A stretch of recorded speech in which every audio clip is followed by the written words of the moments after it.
So, until I solve the problem of my GoPro camera and why I can't transfer videos onto the laptop, we are stuck doing it with our cell phone. We being me and Maggie. And the quality may not be great, but oh well, we're going ahead. We're going to talk about slow living and the slow living movement. And the first thing, well, let's start, hold on a second. First thing we're going to talk about is the history of it. And it began, the term slow living movement began, believe it or not, in 1983. And it's kind of a funny start to it. In the middle of Rome, Italy, McDonald's was going to build the largest McDonald's in the world. Okay? Historical Rome, largest McDonald's in the world. What's wrong with this picture? And protests began. I might interject right here that the protests did not stop the building of the McDonald's. The McDonald's is still there today. But from those protests came the slow food movement, which was in direct response, where some people got together and wanted to promote eating the traditional way in Rome, sitting down with friends and family and having a nice slow meal instead of the fast food McDonald's fare. So from the slow food movement came the slow living movement. The purpose not to move through life like a slug, barely moving, slow walking and all that. That's not the whole point. The whole point is to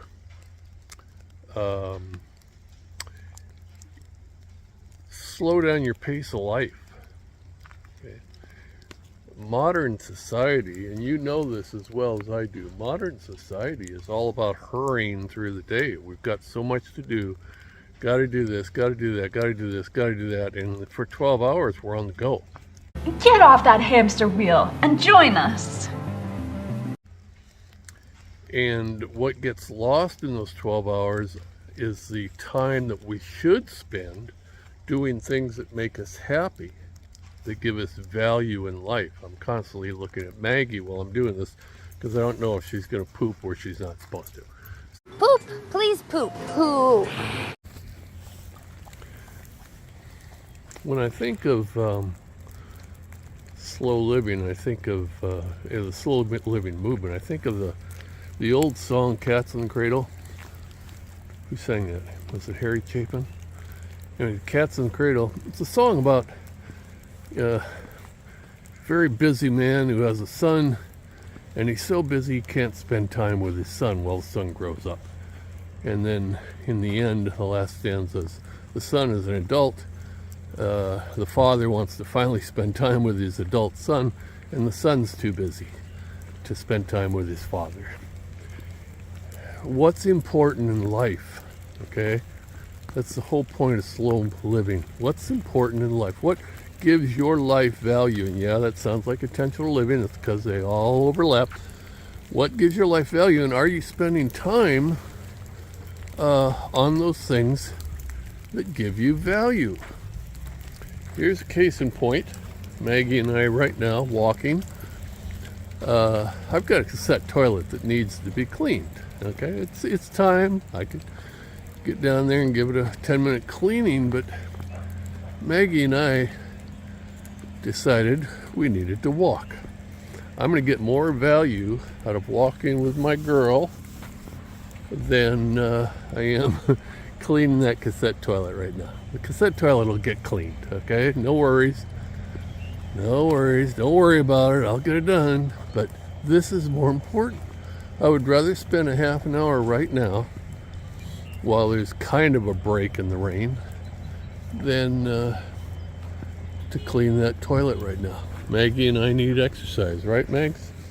Maggie is looking for a treat. Really, slow living.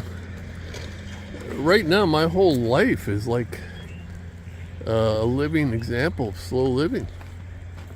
You know, we sold the house because I did not want to spend my time doing yard work and house repairs anymore. We sold the house, we bought a bus, and we live that way now. And I know people, God, I've said this in my journal, in my blogs. We had one friend that said we were batshit crazy for doing what we did. Well, you know what? I don't have any responsibility. Only bill I've got is from the Nissan car that I just bought. I don't pay rent. I don't pay a mortgage payment. I pay for the car and I pay for insurance, and then it's daily living expenses. But I'm not buried in debt, folks. I don't know if that's batshit crazy. Then sign me up for another course in batshit craziness. Okay, because that's where I am. So I decided that I can get more value out of life by living this kind of lifestyle. My remaining years are going to be living out of a bus with very little expenses in the way of expenses and enjoying life. That's what I want to do. And then by God, that's what I'm going to do. Yep, slow living, folks, slow living. As I spend more and more time developing my intentional living and learning to live intentionally, I actually watch a lot of YouTube videos of other people who are living intentionally or trying to, you know, work in progress, not perfection.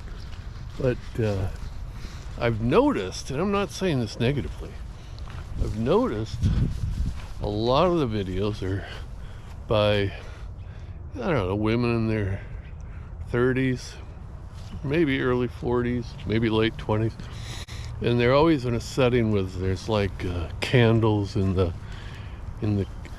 kitchen table and this beautiful scene, and they're in a mountain cabin or they're in a lake cabin, and this soft music playing in the background. I gotta tell you guys, that ain't me. Okay, you watch my videos about intentional living, and it's kind of the same way I used to teach school. It's like I'm in your face. This is the real world, and I'm just trying to live intentionally with all the stuff that comes at us, and you know, the trials and tribulations of daily living. And you know, there's no la la with Bill's videos. This is like reality. There will be no, you know, beautiful women walking through with angelic voices and ne'er a hair out of place. This is just old Bill, his dog Maggie, talking about intentional living. One thing you'll notice if you follow along with this journey is that so many of these movements, intentional living and the movement of slow living and minimalism, and something we'll talk about in a little while in another video, essentialism, they all overlap. You know, and you'll hear the terms playing out throughout a lot of the videos because there's so many things that are in common. And the only way, here we go, we're going to bounce back to intentional living. The only way to slow your life up is if you simplify it. You know, you can't go at 1,000 miles an hour because you've got so many things that you need to do, so many things that have to be done, so many things you feel are important when in fact they aren't. You can't go at that speed constantly, day in and day out, and enjoy what's important in your life. So Slow living ties in quite nicely with intentional living. The step 2 of intentional living, which is simplify. Okay, you got to simplify. You've got to break your life down to what's important and what isn't. And that in turn is going to spill over into the next video, which is essentialism. But we'll talk about that at a later date. Today it's all about slow living.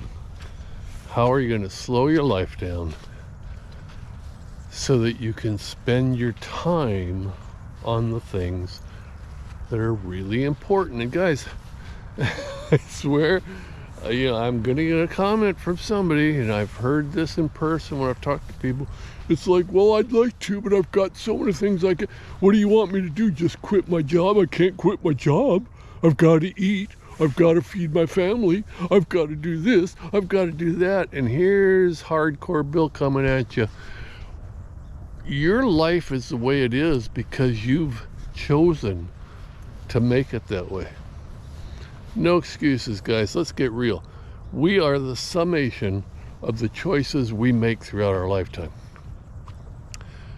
And yes, there are some people who are in economic straits and they cannot get out of it. I get that. Okay? But by and large, most of us have put ourselves in a position where it's very hard to imagine changing, when in fact you have the power to change. So sorry, guys, but the power is in your hands. For you guys, I don't know. What's going to bring value to your life, and are you spending enough time on that? And I get it, please don't write. I get it. There are some people who, obviously, a lot of people who can't sell everything and move into a bus like I did. But I would bet all the money I have in savings right now that every one of you watching this spends part of your day doing something you don't want to do, instead of spending more time doing something you do want to do. I think we bought a bill of sale. Those of us who were born in the 40s, 50s, 60s, 70s, we bought a bill of sale. We bought into the American dream, and we've just followed the script. And the script sucks. Oh my God, what is happening? Hello? Ever since I was a little kid, I thought about this. I thought about who the hell dreamed this up? Where you work for 50 years in order to retire at an age where you can't really enjoy everything that you want to do in retirement, and then you die in 10, 15 years. Who decided that was a good idea? But I promise you, it wasn't some working stiff who works, a 60-hour week in order to pay for a much too small rental and food on the table. It wasn't that working guy that dreamed it up. All right, I'm gonna stop. All right, like, subscribe, or don't subscribe. I don't do this for money. You could find a lot better things on YouTube as far as picturesque and good-looking people and lovely people and la la la with background music, just whatever. Like and subscribe.